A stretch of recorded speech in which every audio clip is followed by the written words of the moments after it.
সম্প্রতি সোশ্যাল মিডিয়ায় একটি ছবি শেয়ার করেন জায়েদ খান, যেখানে দুই হাতে ডাম্বেল নিয়ে জিমে এক্সারসাইজ করছেন। কিন্তু ছবিটি প্রকাশের পর নেটিজেনদের তীক্ষ্ণ দৃষ্টি আকর্ষণ করে ছবির মাসল স্পষ্টত এডিট করা হয়েছে। ছবির পেছনের দরজাও অস্বাভাবিকভাবে বাঁকা দেখা গেছে। নেটিজেনরা কমেন্টে মজা করে বলেছেন, ভাইয়ের হাত পায়ের চেয়েও বড়। কেউ আবার দরজার দিকে তাকানোর আহ্বান জানাচ্ছেন। ছবির ব্যাকগ্রাউন্ড ও এডিট নিয়ে অনেক মিমসও ভাইরাল হয়েছে।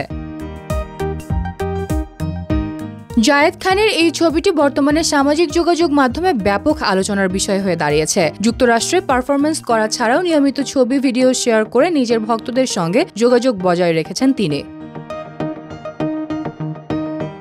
বাংলাদেশের আলোচিত অভিনেতা জায়েদ খান বর্তমানে যুক্তরাষ্ট্রে অবস্থান করছেন। গত বছর আওয়ামী লীগ সরকারের পতনের পর থেকে তিনি দেশে ফিরে আসেননি এবং নিউ ইয়র্ক থেকে Friday night with Zayed Khan শীর্ষক টক শো উপস্থাপনা করছেন।